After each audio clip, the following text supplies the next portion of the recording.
साथियों नमस्कार, एक बार फिर से आपका स्वागत है मेरे चैनल लीगल कॉज में। साथियों, नॉर्मली जब भी हम किसी एग्रीमेंट पे साइन करते हैं तो उस एग्रीमेंट पे साइन करने से पहले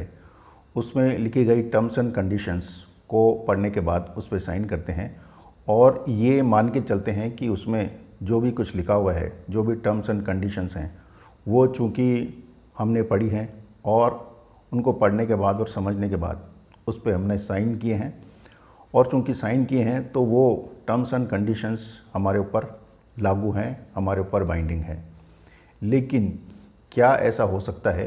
कि किसी भी एग्रीमेंट को हम इस आधार पर चैलेंज कर सकें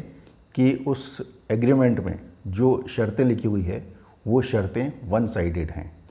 वन साइडेड होने का मतलब ये है कि जो एग्रीमेंट है उसमें ज़्यादातर शर्तें सामने वाली पार्टी के फेवर की हैं और कुछ शर्तें ऐसी हैं जो अनरीजनेबल हैं और जो हमारे फेवर की हैं। तो क्या ऐसे में उस एग्रीमेंट को हम खारिज करवा सकते हैं और उस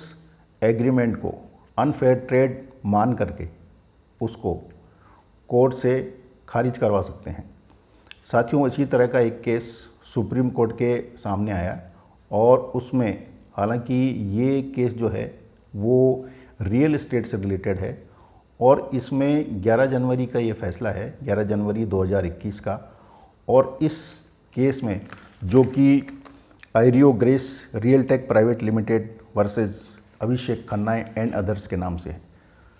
ये एक रियल एस्टेट से रिलेटेड है और कंज्यूमर मैटर से रिलेटेड है और इसमें जो फैक्ट्स थे वो ये थे कि एक डेवलपर और बायर के बीच में जैसा कि एक एग्रीमेंट होता है, उस एग्रीमेंट के मुताबिक किसी बायर ने प्रोस्पेक्टिव पोजीशन के आधार पर डेवलपर को पैसे दिए और उस एग्रीमेंट के आधार पर 42 मंथ्स के अंदर अंदर डेवलपर को, बायर को उस फ्लैट का पोजीशन देना था। लेकिन चूंकि 42 मंथ्स में वो पोजीशन न देकर करीब 1.5 साल के बाद उसका पोजीशन दिया गया और ये मामला नेशनल कमीशन से होता हुआ सुप्रीम कोर्ट में गया। और जब बायर ने केस फाइल किया इस आधार पर कि उस एग्रीमेंट को टर्मिनेट किया जाए और पूरी राशि दिलवाने के साथ साथ उसमें कंपनसेशन और इंटरेस्ट भी दिलवाया जाए, कोर्ट के सामने सवाल ये था कि चूंकि डेवलपर और जो बायर थे उनके बीच में एक एग्रीमेंट हुआ था और उस एग्रीमेंट की जो शर्तें थी उन शर्तों में ज़्यादातर शर्तें डेवलपर के फ़ायदे की थी, डेवलपर के इंटरेस्ट की थी और उनमें से बहुत कम शर्तें ऐसी थी जो बायर के फ़ायदे की थी। जो फ़ायदे वाली शर्तें थी उसके हिसाब से अगर कोई भी बायर कोई भी इंस्टॉलमेंट देने में डिले करता है तो डेवलपर के पास ये ऑप्शन था कि वो उससे 20% इंटरेस्ट चार्ज कर सकता है, साथ ही साथ एग्रीमेंट को टर्मिनेट कर सकता है और जो अर्नेस्ट मनी उसने जमा करवाई है बायर ने उसको फॉरफिट कर सकता है। और इसके अलावा जो मिसलेनियस चार्जेस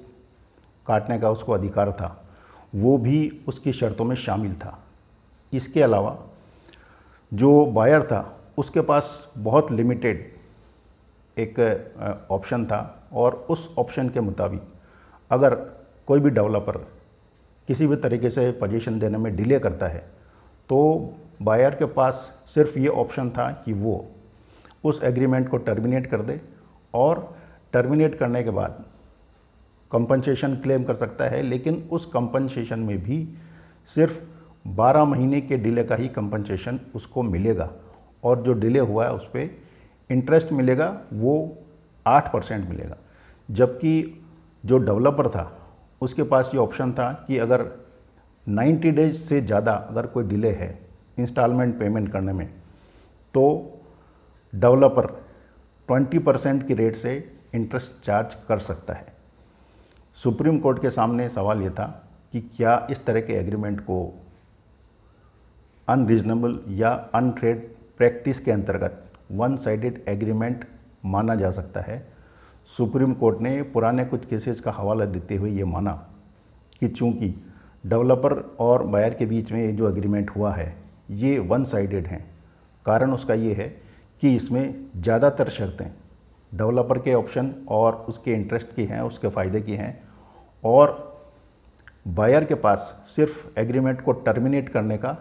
और अगर कोई डिले पोजीशन देने में होती है तो सिर्फ 8% इंटरेस्ट लेने का अधिकार है। इस तरह का एग्रीमेंट सुप्रीम कोर्ट ने माना कि वन साइडेड है, और इस वन साइडेड एग्रीमेंट के आधार पर सुप्रीम कोर्ट ने न सिर्फ पूरी राशि दिलवाई बल्कि डिले की जितनी भी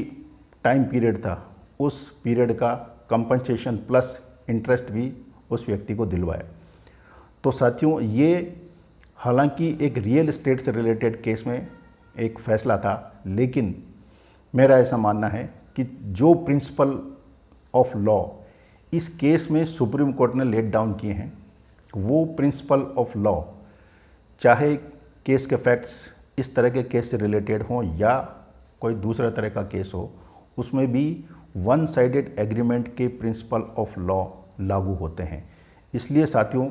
अगर कहीं कभी भी आप इस तरह का एग्रीमेंट करें और आपको लगे कि वो एग्रीमेंट वन साइडेड है, अनरीजनेबल है या अनफेयर ट्रेड प्रैक्टिस की डेफिनेशन में आता है,